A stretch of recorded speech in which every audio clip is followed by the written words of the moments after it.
말씀은 말라기서 2장 10절부터 15절입니다. 구약성경 마지막 말씀 말라기서 2장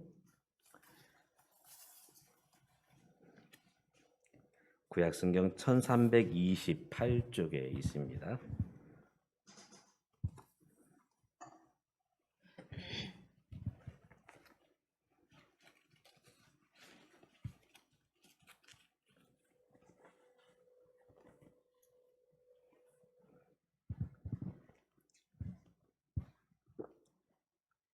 제가 작수절, 여러분이 홀수절 교도가의 말씀을 읽겠습니다.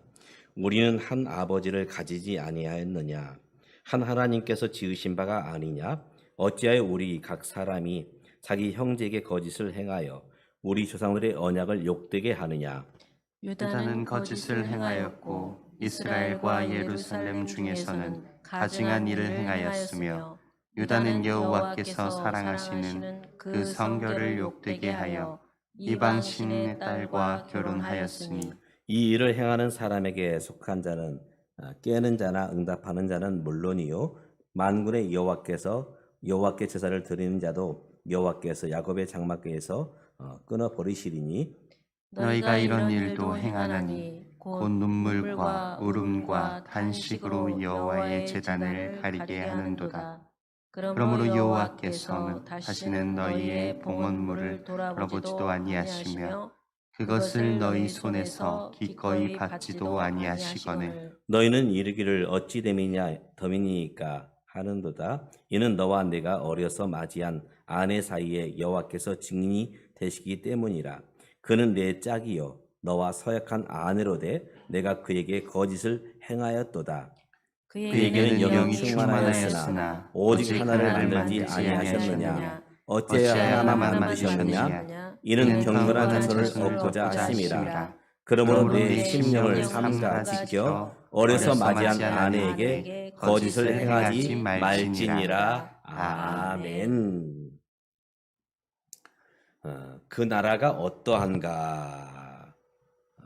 이 나라의 국민성을 체크하는 여러 가지 기준이 있는데요. 먼저는 국민성이 어떠한가? 신문의 그 해설을 위했던 이규태 선생님은 우리나라의 국민성은 성실하고 근면했고 검소했다. 사실 우리나라가 변변치 않은 자원을 가지고 이만큼 여기까지 오게 된 것, 아마 국민성이 아마 대변한 모습이 아닌가. 자원은 없지만 근면했고 성실했고 검소했습니다. 그런데 지금에 와서 이 시대를 돌아보면 과연 그 모습을 계속 가지고 있는가 자문해 본다면 성실한 모습은 어느 정도 있겠지만은 검소한 모습은 많이 사라진 것 같아요. 돈이면 다 된다. 황금 만능주의가 우리 사회에 만연해 있습니다. 두 번째로 나라가 어떠한가 체크하는 두 번째 항목은 지도자를 보면 알 수 있습니다. 지도자가 어떠한가. 참 이번 대선을 치르면서 참 많은 부분에서 안타까웠어요. 참 우리가 바라는 대통령의 상은 적어도 이러이러한 모습이 있어야 되는데 참 존경받는 그런 대통령 후보들이 많이 나왔으면 좋겠는데 사실 그러지 못했던 안타까움이 있습니다. 정말 두 후보가 정말 이분이 더 존경스럽다. 저분이 존경스럽다 하면서 존경받는 그런 분을 좀 대통령으로 세워야 했는데 사실 많은 부분에서 참 많은 백성들에게 실망감을 안겨주었지요. 두 후보다 참 누가 더 허물이 많은가, 누가 더 이제 이 아름답지 못한 모습이 많은가 그런 모습들을 많이 보여주었다 해서 참 안타깝습니다. 세 번째로 그 나라가 어떠한가, 미래가 어떠한가는 바로 가정이 어떻게 세워지고 있느냐. 가정. 이 가정은 모든 것의 출발점이죠. 사회의 출발점 가정입니다. 나라의 출발점 바로 가정이죠. 심지어 교회의 출발점도 바로 우리들의 가정이죠. 세계를 지배했던 로마 제국, 모든 길은 로마로 통한다 했는데 로마도 결국은 망하게 됩니다. 그 로마가 사실은 번영을 이뤘던 때는 그들이 하나님을 섬겼었고 가정을 귀하게 여겼던 때였습니다. 그러나 로마가 망하던 때는 사실은 이 두 가지가 있게 됐습니다. 하나님을 인정하지 않았고 또 하나님께서 주신 이 가정을 귀하게 여기지 않았던 모습을 가지고 있었죠. 그래서 이제 로마가 멸망당할 때에 한 철학자가 이렇게 탄식했다고 합니다. 우리 로마가 하나님을 두려워하고 가정을 귀하게 여길 때는 세계적인 국가로 설 수 있었는데 이제 이 로마가 망하는 모습, 하나님을 두려워하지도 않고 가정을 귀하게 여기지 않는다. 그러하기 때문에 로마는 지금 이제 멸망의 길로 가고 있는 것이다. 한 철학자가 이렇게 고백했다는 것입니다. 우리 한국 사회의 위기 어디에 있느냐? 국민성의 위기, 배금주의와 황금 만능주의, 물론 그것도 위기 중에 하나지요. 또 지도자들의 이제 그 정직하지 못한 모습들, 존경받지 못한 모습들, 물론 그것도 하나의 이유가 될 수 있을 것입니다. 그러나 가장 큰 위기는 바로 가정의 위기입니다. 가정의 위기. 가정이 아파하고 있고 가정이 지금 힘들어하고 있지요. 남편들은 거리에서 방황하고 있고 또 아내들은 가정을 등지고 가정을 뛰쳐나가고 있습니다. 또 자녀들은 계속해서 비행하는 청소년의 모습으로 지금 방황하고 있습니다. 바로 이것이 오늘날 우리 대한민국이 염려하는 바로 위기, 바로 가정의 위기일 것입니다. 많은 분들은 멋있는 집을 짓고 아름다운 정원을 가꾸려는 그런 로망들이 있습니다. 멋있는 집, 이왕이면 땅도 좀 넓고 거기다가 아름들이 이제 집을 짓고 그리고 정원도 가꾸고 가끔씩 TV를 통해서 집을 짓는 그래서 어떤 부동산 연구하시는 분들이 그런 얘기를 하시더라고요. 집은 언제든지 다시 개축을 할 수 있대요. 그런데 그 땅의 형세가 어떠한가, 또 이제 물이 흐르고 있는가, 산세는 어떠한가, 바로 이것을 통해서 집을 지을 때 그 값이 천정부지로 뛴다는 것입니다. 집에 대한 관심은 많아요. 우리 주위에도 지금 빌라가 많이 들어서고 있는데요. 보니까 정말 어제도 전도하면서 이제 모델하우스를 들어봤는데 정말 좋아요. 아파트 저리 가라입니다. 그런데 중요한 것은 집보다 더 중요한 게 있습니다. 바로 가정입니다. 정말 가정이 아름답게 행복하게 세워져 가고 있는가? 집은 좋아졌지만 가정은 계속해서 위기 가운데 내몰리고 있다는 것입니다. 1990년도 미국 콜로라 대학의 축구 코치였던 빌 맥카트니, 그분이 지금은 이제 목사님이 되었습니다만은 그 당시에는 이제 그 콜로라 대학의 축구 코치였습니다. 이분은 자부했습니다. 나는 내가 좋아하는 일을 이렇게 신나게 하고 있고 또 사랑하는 아내가 있고 또 사랑하는 딸들이 있어서 나는 그 누구보다도 행복하다. 그런데 이 생각이 어느 순간 깨어지고 말았습니다. 자신이 지도했던 선수들하고 자기 큰딸아이가 이제 잘못된 관계를 맺으면서 아버지가 다른 두 아이를 낳게 돼요. 그러면서 이 빌 맥카트니 마음속에 이런 자괴감이 들었습니다. 과연 우리 가정은 행복한가? 우리 가정은 잘 세워져 가고 있는가? 그래서 이제 다른 친구들에게 조언을 구합니다. 지금 우리 집안이 이러이러한데 어떻게 하면 좋겠느냐? 근데 친구들 가정을 들여다보면 똑같은 모습을 보았습니다. 자기가 이제 상담을 구했고 자문을 구했던 친구들의 가정에도 그런 아픔들이 있었다는 것입니다.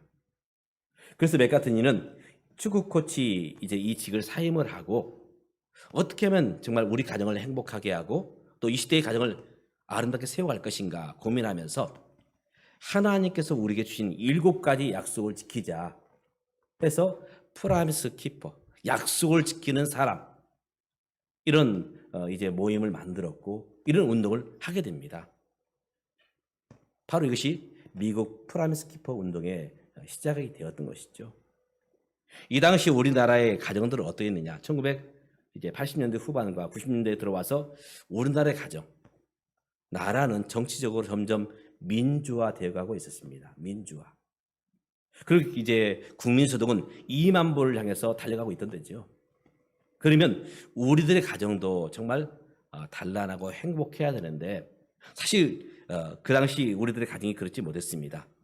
가정은 점점 위기로 내몰리고 있었지요. 많은 가정들이 깨어지고 많은 가정들이 아파하고 그때에 양재동에 있는 온누리교회, 지금은 이제 하나님 나라에 가셨지만 고 하용조 목사님께서 우리 교회들이 이제 이 시대 가정을 위해서 일어서야 된다 해서 만드는 이제 프로그램이 아버지 학교입니다. 아버지 학교. 미국 프라이빗 키퍼 이 운동을 롤 모델로 해서 우리 한국 실정에 맞게 이제 아버지 학교를 시작을 하게 되었죠. 1995년도에. 그러면서 사실 많은 아버지들이 회복이 되고 많은 가정들이 치유가 되는 그런 역사가 일어났던 것입니다. 행복해야 될 가정이 불행의 어떤 근원지가 되고 아름다울 가정이 참으로 상처와 얼룩만 남는 그런 모습을 보면서 오늘 우리는 어떻게 우리 가정을 세워가야 될 것인가? 하나님께서 처음 만드셨던 가정의 모습은 어떻습니까?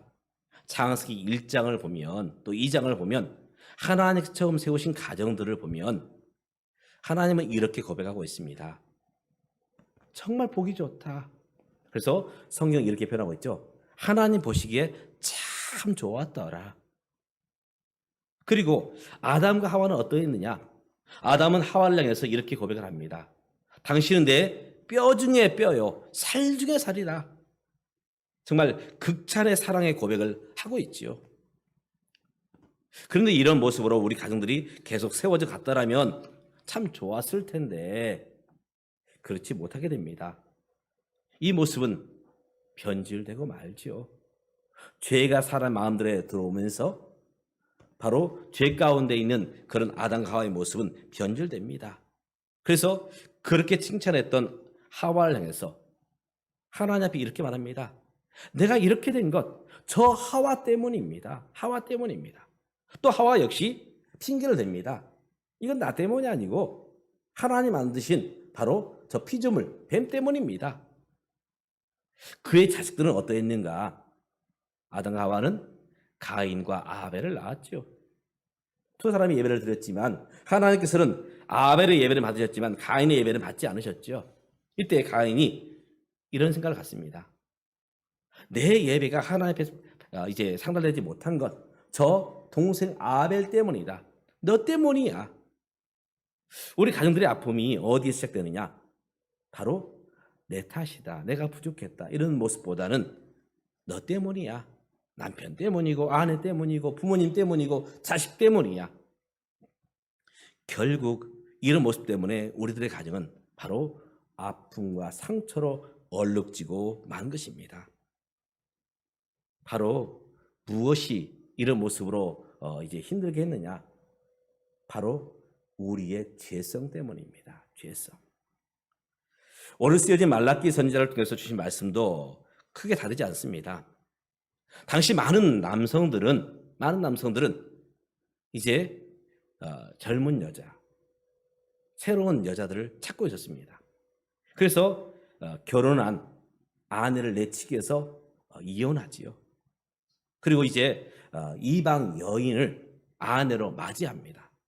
젊고 젊은 아름다운 이방 여인들을 아내로 맞이해요. 사실 이 유대의 가정이 이렇게 깨어지는 원인이 무엇인가? 바로 남편들의 욕심, 그리고 가정을 돌보지 않는 아내들의 욕심. 바로 이것이 이 시대의 모습입니다. 왜 가정이 위기를 맞고 있느냐? 사실은 우리의 욕심이며 우리의 죄성 때문이라는 것입니다. 오늘 이제 이 말씀을 통해서 하나님은 선지자 말라기를 통해서 어떻게 해야 될 것이냐, 지금 가정이 깨어지고 있는데 어떻게 해야 될 것이냐, 이 말라기 전체 주제를 통해서 우리에게 말씀한 것이 있습니다. 바로 하나님께로 돌아오라, 하나님 안에 서라. 우리 가정이 하나님 안에 설 때만이 회복될 수 있고 치유될 수 있음을 오늘 성경은 증거하고 있죠. 아담과 하와의 가정이 깨어졌던 것, 바로 가인의 욕심이었고 하와의 욕심이었습니다. 또 형 가인이 아벨을 죽인 것, 사실은 이 가인의 죄성 때문이었죠. 말라기 선지자를 통해서도 말씀합니다. 바로 남자들의 욕심이 가정을 깨뜨리고 말았다. 이 시대의 상처와 아픔으로 얼룩진 이 시대의 가정들 또한 별반 다르지 않을 것입니다. 사람들이 가지고 있는 욕심 때문에 가정이 힘들고 어려움을 겪고 있지요. 오늘 우리가 이 앞에서 어떻게 써야 될 것인가?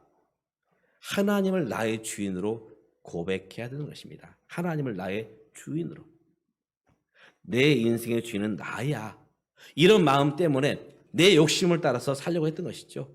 그래서 이 모든 것을 내 뜻 안에서 내 소유로 생각하면서 사실은 이제 좌우지하려고 했습니다. 내 아내, 내 남편. 사실 이것은 소유적인 개념입니다. 내 자식들. 왜 우리 부모님들이 힘들어합니까? 자식들이 우리 부모님의 뜻대로 안 되기 때문에 사실은 힘들어하는 것이죠. 왜 부모님을 원망합니까? 우리 부모님이 내 뜻대로 안 들어주었기 때문에 자녀들이 부모님을 원망하지요. 오늘 우리는 나의 삶의 주인으로 예수님을 모셔야 됩니다. 이와 같은 이제 선상에서 바로 가정을 볼 때에도 우리 가정의 주인은 예수 그리스도이시다. 내 남편의 주인도 예수 그리스도이시다. 내 아내의 주인도 예수 그리스도이시다. 우리 부모님과 우리 자녀들의 주인도 예수 그리스도이시다. 바로 예수 안에 세워질 때에만이 우리 가정이 회복될 수 있다는 것입니다. 사실 내 소유로 내가 주인대로 할 때에는 바로 이것이 내 뜻대로 될 때는 좋아하지만 내 뜻대로 안 될 때는 거기서 아픔이요 상처로 얼룩지게 되는 것이지요. 그런 부분에서 참 결혼이라는 것 참 좋은 것이지만 여기에는 분명히 우리의 헌신과 우리의 사랑이 담겨 있어야 한다는 것이죠. 우리가 살아왔습니다마는 사랑, 많은 분들이 노래를 부릅니다. 고백을 합니다. 근데 사랑은 좋아하는 감정, 이것만을 말하는 것은 아닙니다. 거기에는 사실은 수고와 헌신도 함께 담겨져 있는 것이죠. 특별히 결혼함에 있어서 주의해야 될 것이 있습니다. 아직 결혼하지 않는 분이 있다면 정말 신중히 결혼을 해야 됩니다. 오늘 이 말라기서에 보면 많은 남자들이 이제 어렸을 때 취한 아내를 이제 내버리고 이혼을 하고 이방 여인들을 아내로 맞이합니다. 이방 여인들. 그러면서 이스라엘 백성들이, 이스라엘 남자들이 점점 하나님을 떠나고 우상 숭배하는 길로 가고 말죠. 솔로몬이 그랬죠. 그가 이제 이방 여인들을 아내로 맞이하면서 그의 지혜로웠던 모습은 이제 간데간데 없고 우상 숭배 길로 빠지고 맙니다. 그러면서 나라가 어려워지죠. 오늘 우리가 믿음의 사람들을 아내로 맞이하고 남편으로 맞이해야 됩니다. 그러나 이미 결혼하신 분들이라면 어쩔 수 없습니다. 그분들의 구원을 꼭 간절히 기도해야 돼요. 하나님, 믿지 않는 우리 남편, 믿지 않는 아내, 믿지 않는 또 우리 부모님, 또 믿지 않는 우리 자녀들. 부끄러운 얘기를 하나 하겠습니다마는 어제 저희 형님이 전화했더니 그런 고백을 하시더라고요. 아마도 많이 안타까우셨나 보더라고요. 조카들 5명인데 5명이 교회를 나가지 않는다. 그것 때문에 많이 어려워하시면서 기도 부탁을 하시더라고요. 사실 가족 구원 가장 중요한 것입니다. 내 남편, 그를 가장 사랑하는 방법이 무엇이냐? 예수 믿게 하는 것. 내 아내, 그를 사랑하는 방법이 무엇이냐? 바로 예수님을 주라고 고백하는 것. 또 우리 자녀들을 사랑하는 가장 큰 모습은 무엇이냐? 자녀들을 예수님께로 인도하는 것. 우리 부모님께 가장 효도하는 것이 무엇이냐? 바로 우리 부모님을 예수 믿게 하는 것. 또 함께 해야 될 부분이 있습니다. 결혼을 했다고 해서 정말 행복한 가정이 되고 또 정말 아무런 문제가 없느냐? 사실은 더 많은 수고와 노력이 필요합니다. 제가 대학교 다닐 때 어떤 분이 저에게 이런 얘기를 하더라고요. 사랑하기 때문에 결혼하는 것이 아니라 결혼했기 때문에 사랑해야 된다. 물론 말자는 같지만 거기에는 분명한 의미가 있습니다. 사랑은 그냥 좋은 감정으로만 되는 것이 아닙니다. 수고와 눈물과 헌신이 있어야 되죠. 우리 이제 아들들이 나이가 되고 성인이 되면 군대에 갑니다. 군대 가면 저절로 군인이 되느냐? 그렇지 않지요. 반드시 거쳐야 될 과정이 있습니다. 제일 먼저 군대 가기 위해서 어디를 가야 됩니까? 훈련소에 고된 훈련을 통해서 군인으로 만들어지는 것입니다. 결혼했기 때문에 저절로 행복한 가정이 된다? 행복한 가정을 이룰 수 있다? 아닙니다. 훈련이 필요합니다. 훈련이 필요해요. 이제 아버지 학교를 시작하면서 사실은 많은 분들이 이런 착각을 합니다. 나는 좋은 아버지야. 좋은 남편이야. 또 아내들도 그렇게 생각을 하죠. 나만큼 하는 부인이 있으면 낳아보라고 그래. 사실은 열심히 하는 부분도 있지만 연약한 부분도 있어요. 그렇기 때문에 우리가 함께 훈련하며 하나님의 도우심을 구해야 될 것입니다. 아버지 학교. 사실 그런 모습으로 만들어졌고 또 이제 뒤를 이어서 어머니 학교가 만들어졌지요. 사실 이것은 우리 가정을 아름답게 세우기 위한 바로 믿음의 훈련인 것입니다. 그러면서 더 좋은 남편이 되고 더 좋은 아버지가 되고 좋은 아내가 되고 좋은 어머니로 세워지게 된 것입니다. 군복을 입었다고 해서 늠름한 군인이 되는 것은 아닙니다. 가정을 꾸리고 결혼을 했고 자녀를 낳았다고 해서 좋은 남편과 아내가 되고 좋은 부모가 되는 것은 아닙니다. 함께 이런 훈련 가운데 이제 나를 내어놓으면서 내가 어떤 모습으로 서야 될 것이냐 함께 결단하고 또 서야 될 것입니다. 제가 아버지 학교를 섬기면서 거기에는 많은 아버지들이 옵니다. 이제 할아버지가 된 사실은 할아버지 학교로 해야 할 만큼 나이가 드신 어르신도 오셔요. 70, 또 60, 또 젊은 이제 갓 결혼한 또 젊은 이제 그 신혼인 우리 형제들도 오십니다. 심지어는 이제 결혼하지 않았는데 내가 어떤 가정을 세워야 될 것인가 하면서 청년들도 오기도 합니다. 한번 물어보겠습니다. 어떤 분들이 은혜를 많이 받을까요? 나이가 많으신 분이 은혜를 많이 받을까요? 나이가 젊은 분이 은혜를 많이 받을까요? 물론 마음이 열린 분은 다 은혜를 받지만 제가 경험해 본 바에 의하면 나이 드신 분들이 오히려 더 많은 은혜를 받으시더라고요. 왜냐하면 내가 한평생 한 여자와 살아보니 또 아버지로서 서보니 이런 부분이 참 부족했구나. 자기 자신의 삶을 이제 거기에 비추어 봅니다. 그러면서 그분들이 이런 한탄을 하셔요. 좀 더 일찍 이 아버지 학교를 경험했더라면 더 좋았을 것을. 정말 아쉽다. 시간을 돌이킬 수만 있다면. 젊은 분들은 왜 은혜를 많이 받지 못하느냐. 물론 젊은 분들 중에도 은혜를 많이 받는 분도 있지만 많은 젊은 사람들은 내 힘으로 얼마든지 가능해. 내 힘으로, 내 능력으로. 또 이런 착각에 빠집니다. 나만큼 해보라고 그래. 열심히 하고 있잖아. 사실 열심히 하십니다.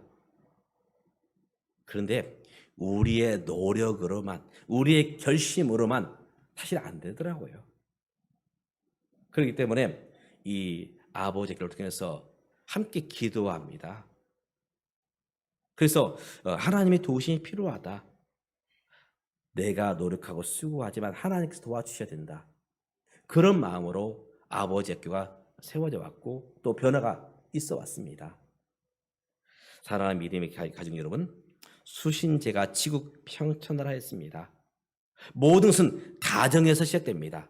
이 사회의 기초가 가정이며 나라의 기초가 가정이며 심지어 교회의 기초가 가정입니다.